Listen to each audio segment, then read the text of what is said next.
Hello, friends, and welcome to Adventures in Pixieland. We are in Bible study, and we are in the NIV.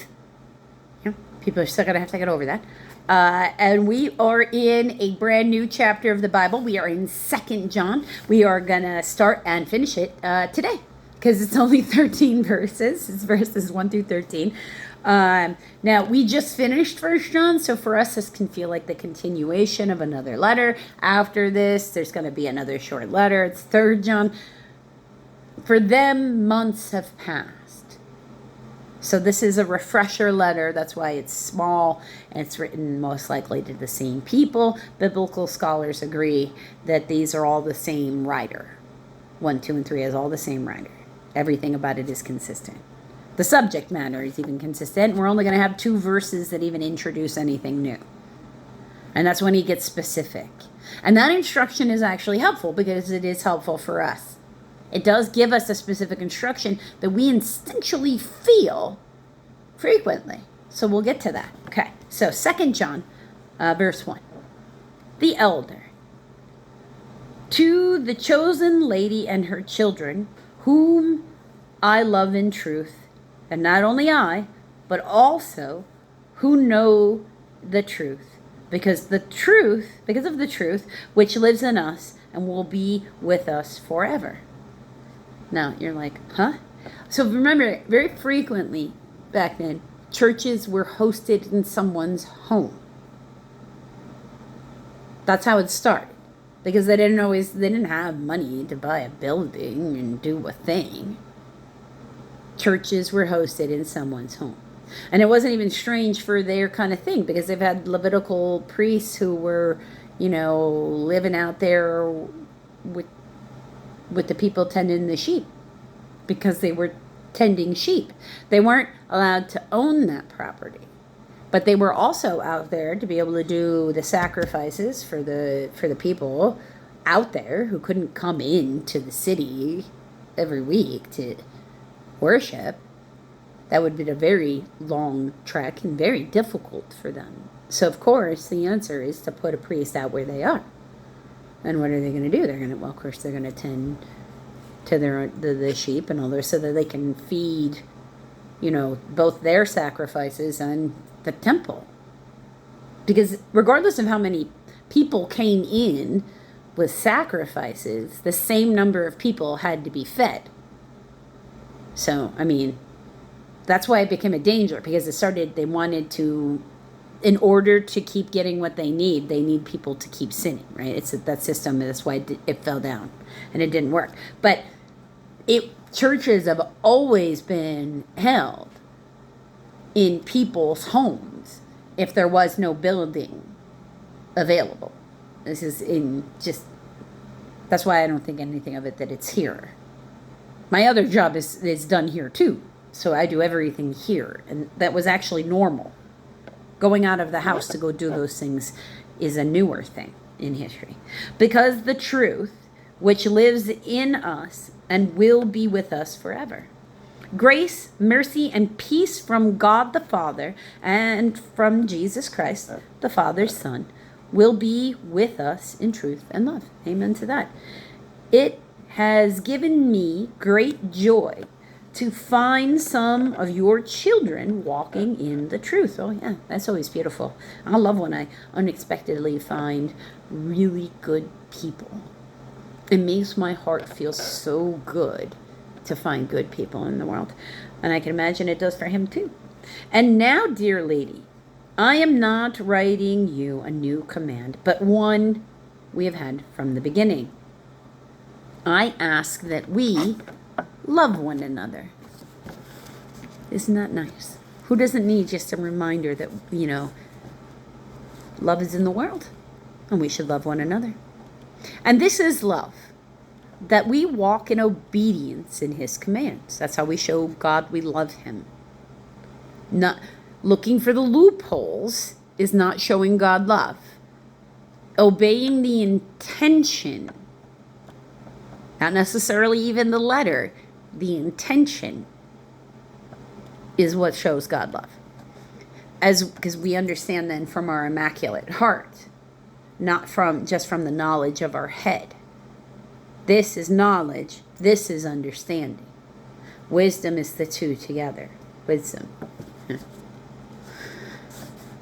This is also hope. In Advent, when we're lighting the candle of hope, it's Gabriel, the messenger Gabriel, literally the angel on top of my tree, Gabriel, which in the metronom's cube and the tree of life, which are in association with angels, Gabriel is associated with the crown chakra, our antenna to communicate with God. Right? That's why it's hot here. That is one of those known places on our body that heat escapes. Why we have to wear hats in the winter, they say, to help keep us warm. That's why that has to be. This is love, that we walk in obedience to his commands, as you have heard from the beginning. His command is that you walk in love.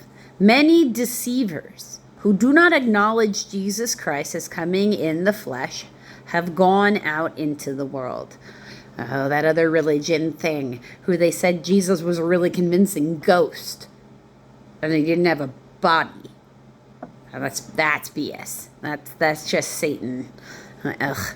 And any such person is a deceiver and the Antichrist. Yeah, they're certainly working for Satan. Watch out that you do not lose what you have worked for, that you may be rewarded fully. Don't let them trick you. Yeah, I agree. Anyone who runs ahead and does not continue in the teaching of Christ does not have God. Whoever continues in the teaching has both the Father and the Son. Oh yeah, that's true. I mean, that's some crazy stuff. Jesus was a really convincing ghost. Right, sure. So everybody who ever saw him was a really strong medium psychic then. Right? Because that's the only way that can be. No. He had a body. He was alive. He was born of the Mother Mary. He died and he rose again on the third day in fulfillment with the scriptures. If anyone comes to you and does not bring this teaching, do not take him into your house or welcome him. So that's the new thing. That's an instinct. Anyone who welcomes him shares in his wicked work.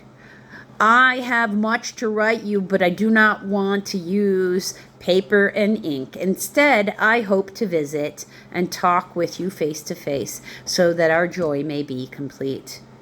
The children of your chosen sister send their greetings. Okay, so, yeah, that's the good news. Most of us do instinctually have this, I don't want this person in my house. I don't want to be around this person. I don't feel good when I'm near this person. But then you have this social stuff telling you, no, you can't feel that way. You have to be around that person. And no, you don't. No, you don't. You don't have to welcome anybody into your home that has ever disrespected you. You don't have to welcome anybody into your home that you don't want to. You have full permission to trust your instincts about whether or not someone is a good person or a bad person. Now, you do also have full responsibility to be viewing them from a place of truth and seeking open-hearted understanding, not with judgment and bias. That has to be the other side of that balancing coin. But if your instinct tells you this person is someone you shouldn't be around, listen to it. Listen to it, because either there's minimally something within yourself that you need to go heal because it's from a bias, and you shouldn't really put your bias on that person. So it just makes you responsible and acknowledging what needs to go heal. Or upon examination, if that's not what it is, watch that person's behavior and wait and see. Wait and see and examine is the first step no matter what. So, yeah, you don't have to let them in your home. Good news. Go away and leave them alone. Like, you don't mess with them, they don't mess with you. Especially when you're non-confrontational. We're not supposed to want to be confrontational people. We're supposed to wanting to be living in that love vibration. So I leave you alone, you leave me alone is totally acceptable to God. So you're allowed to go do that. Isn't that wonderfulness?